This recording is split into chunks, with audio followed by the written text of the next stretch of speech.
Bonjour, bienvenue sur le podcast de Ma Révolution Pro, le podcast qui t'aide à sauter le pas de la reconversion professionnelle en te proposant les meilleurs outils du développement personnel, des témoignages inspirants et des conseils d'experts. Je reçois aujourd'hui Emma Popiol-Thomé qui est hypnothérapeute. Elle s'est elle-même reconvertie puisqu'elle travaillait auparavant dans l'influence marketing. Si tu veux en savoir plus sur son parcours, je t'invite à lire l'interview qu'on avait réalisée ensemble sur mon blog et je te mettrai le lien dans la description de cet épisode. Emma aujourd'hui va nous parler de l'auto-hypnose et te proposer un exercice afin de te permettre de dépasser tes peurs. Bonjour Emma. Bonjour. Merci d'avoir accepté l'invitation de Ma Révolution Pro. Est-ce que tu peux nous expliquer un petit peu ce que tu fais aujourd'hui dans ton activité ? Alors, je suis hypnothérapeute, spécialisée notamment dans l'accompagnement du féminin, donc les femmes, mais pas que, puisqu'on a chacun en nous une partie féminine. Et donc, j'accompagne les hommes, les enfants et les femmes pour dépasser des peurs, pour combattre des addictions, des compulsions, mais également gérer des émotions, le stress et tout ce qui va avec finalement. Donc, pour les accompagner sur le chemin, ce que j'appelle le chemin du bonheur, ou en tout cas du mieux-être. Ok, super. Je crois que tu pratiques une forme d'hypnose particulière qui s'appelle l'hypnose humaniste, c'est ça ? Exactement. Alors, l'hypnose humaniste, en quelques mots, c'est travailler sur son inconscient grâce à un état modifié de conscience qui est un état plus que conscient. C'est-à-dire, ça ressemble un peu à de la méditation, mais encore plus poussée. L'idée étant que l'inconscient est comme une partition de musique classique, avec une partition de musique, avec des notes, et qu'il y a des portes qui ferment l'accès à l'inconscient quand on est dans un état habituel de conscience. Que l'état de conscience soit augmenté ou diminué, la porte s'ouvre et on va pouvoir aller modifier des notes, donc c'est-à-dire modifier notre inconscient. Sachant que l'inconscient, c'est 93% de notre fonctionnement et qu'il gère 2 milliards d'informations secondes, alors que consciemment, on en gère 5 à 9. Voilà. L'idée, ce qui est positif avec l'hypnose humaniste, c'est pour ça que je le propose, c'est que la personne qui vient est actrice du changement, elle garde conscience, c'est-à-dire qu'elle est plus que consciente même, et puis elle garde le contrôle. Aujourd'hui, on va parler d'auto-hypnose. Est-ce que tu peux nous expliquer ce que c'est précisément l'auto-hypnose ? Alors, l'auto-hypnose, c'est pratiquer l'hypnose sur soi et non avec l'aide d'un thérapeute ou avec l'aide d'une autre personne. En gros, c'est se mettre soi-même dans un état modifié de conscience par ses propres moyens. Et ce que j'explique souvent en préalable, dans mes initiations, en tout cas d'auto-hypnose, c'est que ça se pratique dans un cadre de développement personnel et pas d'autothérapie. Voilà. D'accord. Ok. Donc de développement personnel et pas aller soi-même traiter les traumatismes qu'on pourrait avoir, c'est ça ? Exactement. Ça veut dire c'est simplement pour être mieux, pour dépasser des peurs, pour dépasser des angoisses ou plein d'autres choses finalement, pour améliorer le sommeil, pour être mieux dans notre vie. Et c'est un état, en tout cas, l'état modifié de conscience, c'est un état qu'on expérimente tous plein de fois dans la journée. Quand on se réveille, quand on s'endort, quand on regarde un film et qu'on oublie ce qu'il y a autour, quand on discute même avec des amis, et d'un coup, on s'aperçoit qu'il est vraiment tard, ou quand on a même tous ces coups de barre toutes les heures et demie, c'est des états modifiés de conscience. Alors, certains sont des états diminués de conscience, puisqu'on est moins conscient, comme les fameux coups de barre, mais il y en a certains où c'est des états augmentés de conscience, quand on est très très conscient, quand on est très très concentré plutôt sur une tâche, ou par exemple des coureurs qui se préparent à faire une course. On est conscient de tout ce qu'il y a autour, on est conscient de la façon dont on se ressent, dont on se sent à l'intérieur de nous. Est-ce qu'on peut faire un parallèle avec la pleine conscience qu'on peut expérimenter en méditation, par exemple ? Exactement.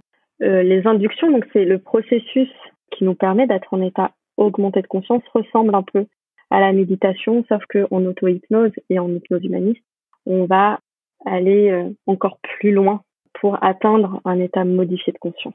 Ok. Et est-ce que tout le monde est sensible à ça ? Est-ce que tout le monde peut le pratiquer, l'auto-hypnose ? Tout le monde peut le pratiquer, c'est simplement un apprentissage. L'hypnose ou l'auto-hypnose, c'est pas un don, c'est pas de la magie, c'est un apprentissage. Et donc, ça se fait petit à petit. L'exercice que je vais vous proposer tout à l'heure, c'est la première étape que je propose généralement dans une initiation d'auto-hypnose, c'est-à-dire faire de l'hypnose en se parlant, en jeu. Et donc, c'est ce que je vais proposer. On est tous sujets à des états hypnotiques, à des états modifiés de conscience tous les jours. Et donc, tout le monde y est sensible. Ok. Bon, bah, c'est très clair, en tout cas, toutes tes explications. Est-ce que tu peux justement peut-être nous expliquer l'exercice que tu vas nous proposer aujourd'hui, comment s'en servir et dans quel but? L'exercice que je vais vous proposer aujourd'hui, c'est concernant la peur de se lancer. Peur de se lancer dans une nouvelle carrière professionnelle, peur de se lancer même dans la présentation de quelque chose, un projet. Finalement, cette peur qui peut nous bloquer et être limitante dans notre vie de tous les jours. Pour l'auto-hypnose, c'est le seul prérequis, en tout cas, c'est de trouver un endroit calme pour pouvoir s'isoler et éviter d'être dérangé. Et si vous le souhaitez, vous pouvez évidemment mettre de la musique calme pour vous aider à vous détendre. L'objectif aujourd'hui, c'est simplement de travailler sur cette peur et de pouvoir soit la supprimer, soit la modifier en quelque chose de positif pour vous. Voilà. Et donc, la façon dont on va se servir de ça, dont on va procéder, c'est de symboliser sensoriellement à l'intérieur de notre corps où se situe la peur, à quoi elle ressemble. Et à partir de ce symbole, on va travailler dessus. Donc, imaginons que je suis en train de me reconvertir, que j'ai un projet, que je sens que c'est le bon, mais malgré tout, j'ai plein de peurs qui émergent face à ce projet. Il suffit que je prenne cet épisode, je me mets le casque sur les oreilles, je me mets dans un endroit calme. Si j'ai envie, je rajoute un peu de musique et j'ai juste à écouter ta voix, c'est ça? Exactement, et à suivre tout en se disant « Ok, je suis bien ici et maintenant, assise, etc. » Le seul warning, entre guillemets, c'est que si cette peur de se lancer a une source, un fondement, s'il y a eu un trauma ou autre chose derrière, il est probable finalement que cet exercice puisse marcher que sur un court terme et que la peur ressurgisse puisque la source n'aura pas été traitée. C'est pour ça que j'explique que l'auto-hypnose, c'est pas une thérapie, puisque en auto-hypnose, aller voir les sources seul est beaucoup plus compliqué qu'en étant accompagné. Ok, bien sûr. Et est-ce qu'il est préférable d'être allongé ou d'être assis? Peu importe. En auto-hypnose, en tout cas auto-hypnose humaniste, comme on est plus que conscient, il n'y a pas de risque de s'endormir. Donc, c'est vraiment trouver sa position idéale. Certains même peuvent rester debout. Donc, c'est vraiment la position qui vous convient le mieux, sachant que un exercice d'auto-hypnose peut durer 15-20 minutes. Il faut simplement avoir ça en tête. Eh ben, moi, je te propose qu'on démarre. Est-ce que ça te va? Super. Alors, simplement, avant de démarrer, simplement asseyez-vous ou trouvez une position parfaite pour vous. Et je commence. Je vais commencer en jeu simplement pour pouvoir vous montrer ce qu'est une séance d'auto-hypnose finalement et que vous puissiez expérimenter une séance d'hypnose en jeu. Comme je l'ai dit tout à l'heure, c'était la première étape vers de l'initiation que je propose en auto-hypnose. Alors, je commence simplement et je ferme mes yeux. Fermer mes yeux, c'est le signal que je me donne à moi-même pour indiquer que je vais faire quelque chose d'important pour moi. Je ferme mes yeux quand je vais m'endormir ou encore dans la journée pour me recentrer, me ressourcer ou ressentir pleinement une sensation. Et mon inconscient connaît parfaitement cette routine. Alors il se prépare. Ce moment est là pour moi, pour retrouver ma sérénité et ma tranquillité. Alors je ferme mes yeux et m'installe confortablement pour trouver la position idéale pour moi. Et je prends une longue et profonde inspiration et une plus lente expiration, comme pour me déposer ici et maintenant dans le siège sur lequel je suis. Et je laisse mon corps se détendre. Et je ressens les muscles de mon front se détendre, de mes joues, de ma mâchoire qui s'entrouvre légèrement et qui laisse ma langue reprendre sa place naturelle. de mes épaules qui se détendent, de mes bras qui se décontractent. Et je ressens même ma colonne qui s'arrondit légèrement. Et je respire.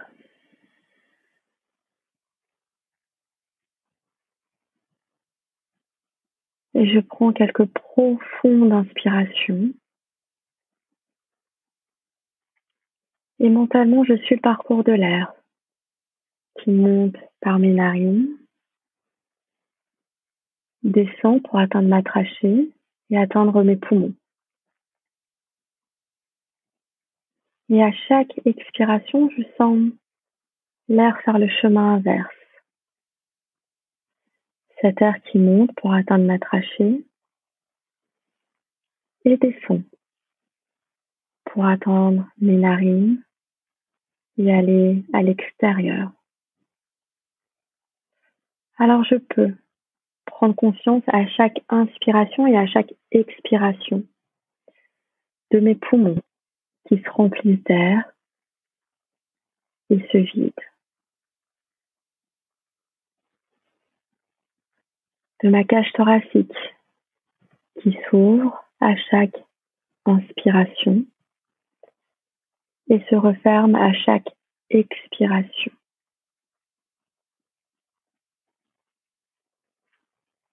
De mon ventre qui se gonfle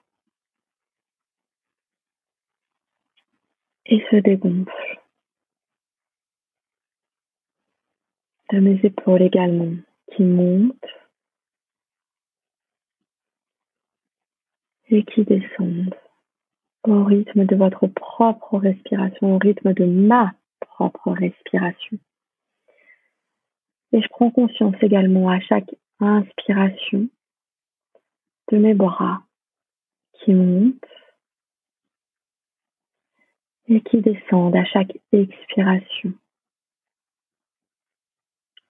Et de l'espace dans mon dos qui s'ouvre et se referme. Et je respire.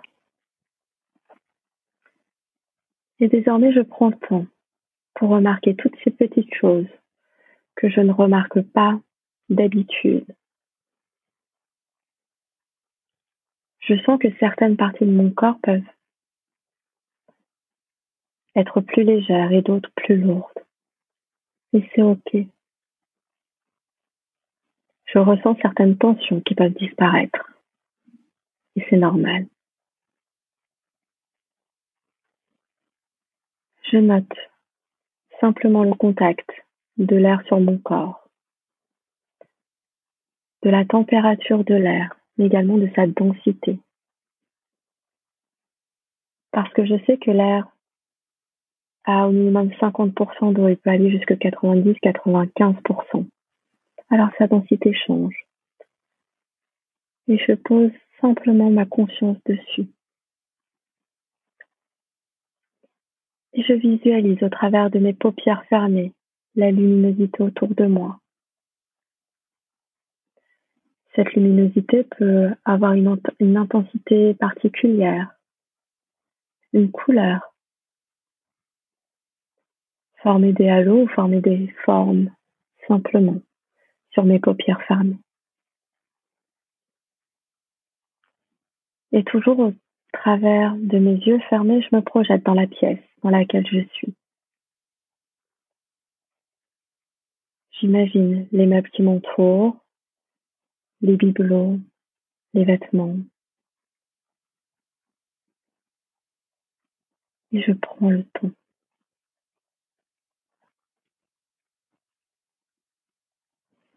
Je prête l'oreille au bruit que je peux faire moi, comme ma propre respiration. Cela arrive quand je suis très détendue d'entendre ma propre respiration. Alors je tends l'oreille et j'écoute.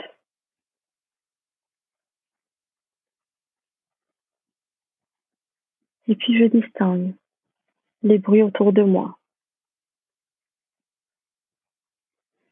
Une horloge, une chaudière, ou même ma famille avec qui je vis.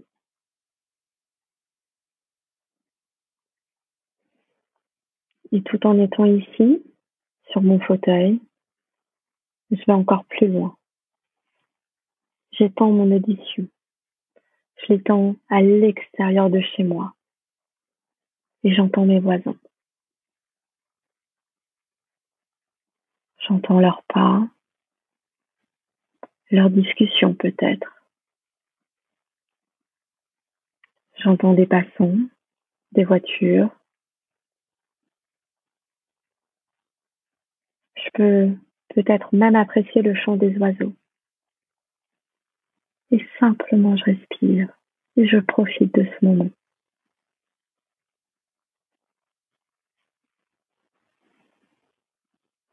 Et grâce à ma respiration, je m'étends, je m'accrois.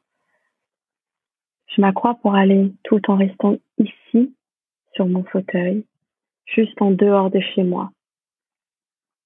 À chaque inspiration, je vais toujours un peu plus loin, tout en restant ici sur mon fauteuil, afin de profiter de cette liberté, d'observer cette activité ou cette absence d'activité qu'il y a dehors, cette nature qui fleurit, ce soleil qui réchauffe les corps aujourd'hui. J'en profite pour écouter les bruits du dehors et profiter, simplement au travers de mes paupières fermées, simplement grâce à mes oreilles.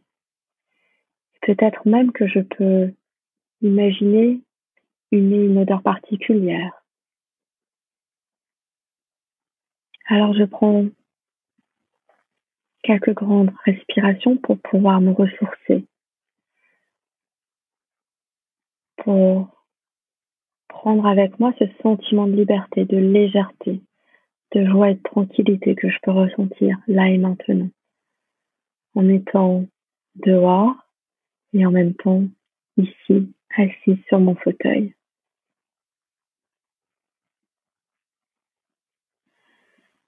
Et je prends quelques respirations.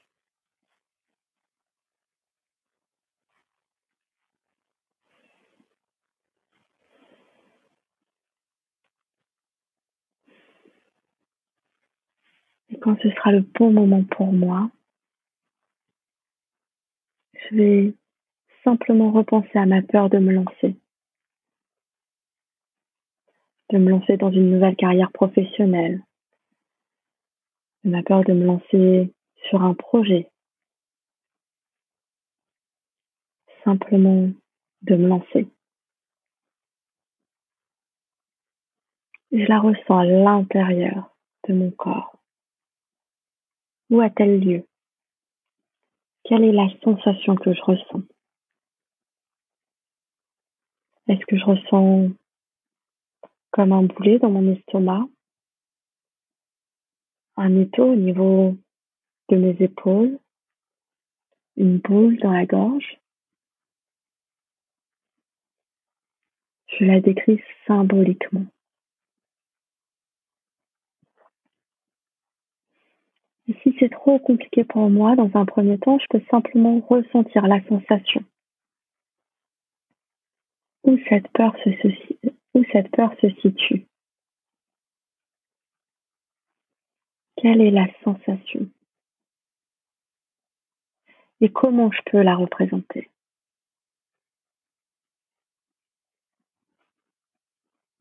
Une fois que j'ai décrit symboliquement, je peux me demander de quelle couleur est cet objet, de quelle texture.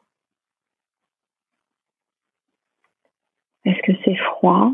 Est-ce que c'est chaud? Est-ce que c'est collant, mou, dur, élastique? Est-ce que ça a une odeur?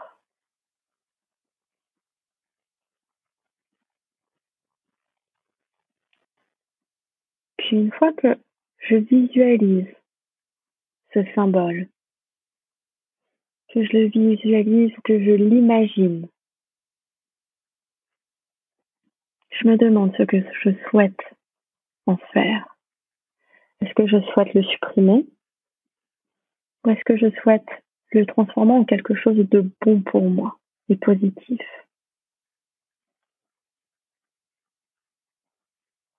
Alors, je prends quelques secondes pour pouvoir y réfléchir.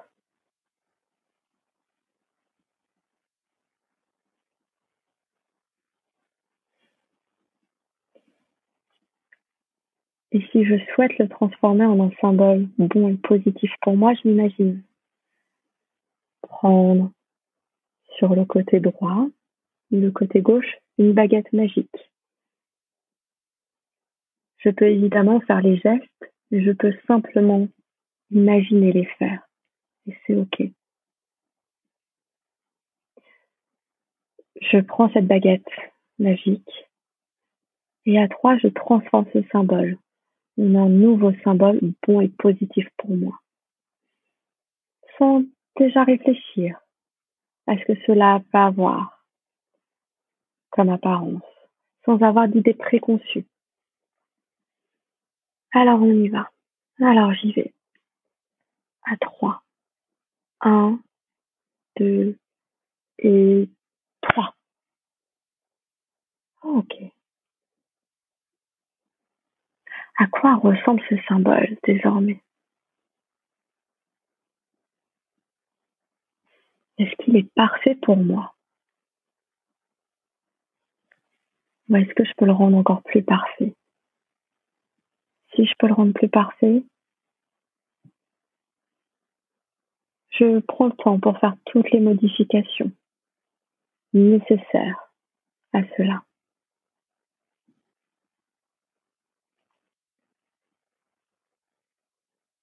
Et par contre, si je veux supprimer le symbole d'origine,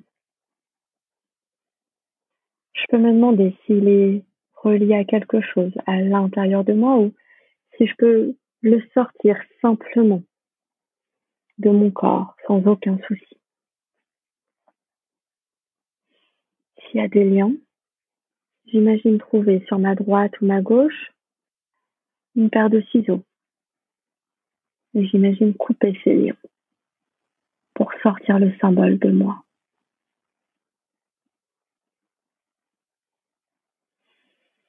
Et ensuite, une fois qu'il est en dehors,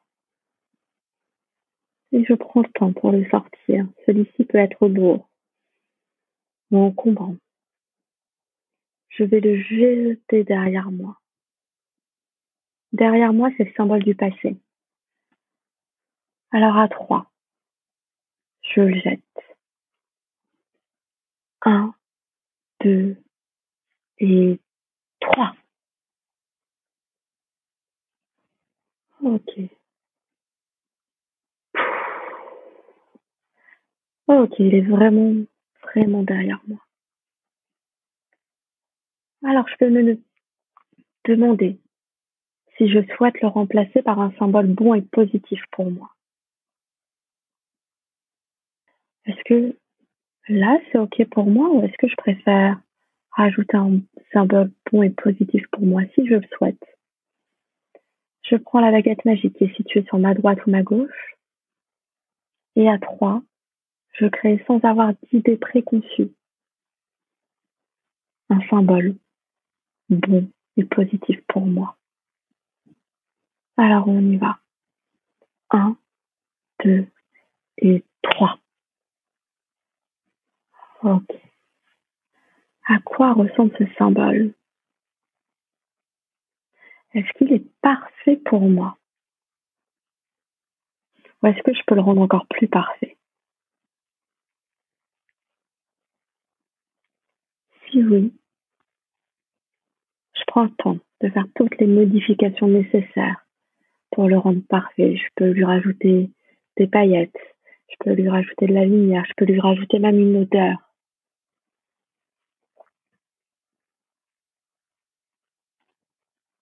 Et puis, Je passe mes mains, les paumes de main qui sont recouvertes de lumière réparatrice à l'endroit de l'ancien symbole. Si je l'ai supprimé, voire même si je l'ai transformé, de la lumière réparatrice, ça fait toujours du bien. Et cette lumière va assainir, soigner, renforcer, illuminer, protéger cette partie, afin qu'aucun autre symbole ne puisse rentrer. Et je prends le temps. Je prends le temps de ressentir cette lumière réparatrice.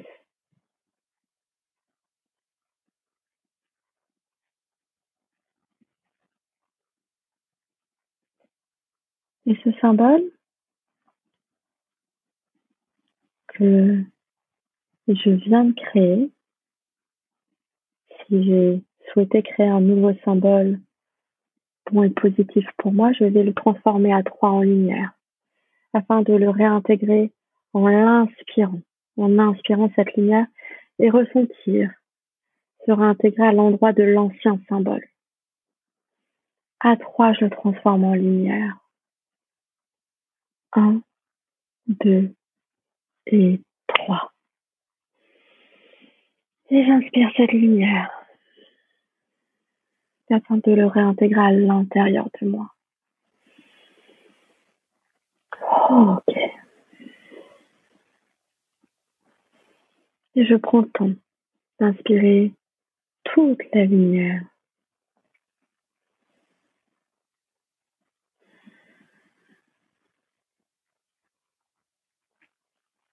Une fois que cela est ok,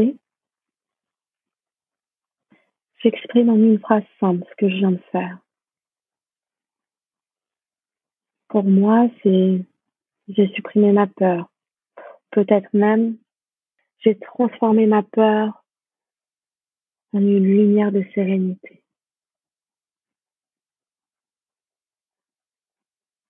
Et je vais la répéter 10 fois, à voix haute ou dans ma tête, peu importe.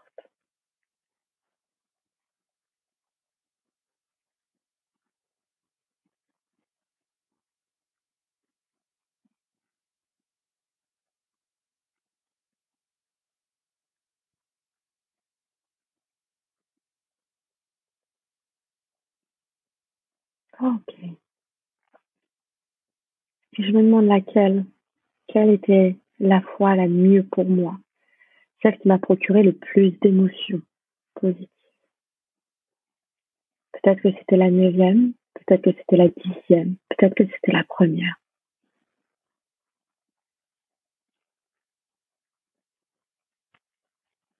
Et simplement, je me demande ce que je vois au travers de mes paupières fermées désormais.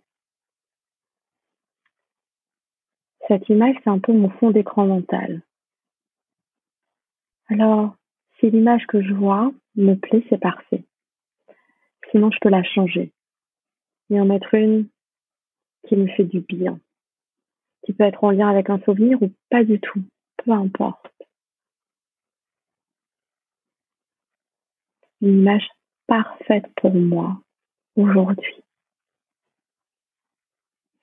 Et je peux faire quelques modifications pour la rendre encore plus parfaite. Je peux augmenter la luminosité ou la baisser. Je peux y mettre du son ou pas. Je peux augmenter les couleurs. Je peux même supprimer certaines choses pour la rendre plus jolie et en rajouter d'autres. Finalement, c'est toutes les modifications nécessaires pour la rendre parfaite pour moi. Quand cela est fait, je sais que la séance d'auto-hypnose s'achève. Alors je commence tranquillement à bouger mes orteils et le bout de mes doigts pour rouvrir tranquillement et à mon rythme mes yeux afin de cristalliser ces changements et de continuer désormais ma vie avec cette sérénité que j'ai pu acquérir, cette lumière de sérénité pour moi. Et simplement continuer ma journée avec ce changement. Alors, l'exercice d'auto-hypnose est fini. Est-ce que, Clarence, tu as des questions? Écoute, waouh, je suis... Merci, j'ai juste envie de te dire merci pour ce merveilleux cadeau que tu viens de nous offrir. Merci beaucoup. Merci à toi et merci à tout le monde d'avoir pris le temps de faire cet exercice. Et si on a envie d'en savoir plus sur ce que tu fais, si on a envie d'avoir un accompagnement plus important avec toi, où est-ce qu'on peut te trouver? Alors, on peut me trouver sur mon site www.emmapopioltomé.com, donc Tomé Thome, mais également simplement sur Internet ou sur Doctolib. Merci beaucoup, Emma. Merci, au revoir. Si tu as aimé cet épisode, je te remercie de bien vouloir écrire un commentaire et de lui donner une note 5 étoiles sur ta plateforme de podcast préférée. Ça permettra à d'autres de le découvrir et à Ma Révolution Pro de se développer. Je te remercie et je te dis à bientôt.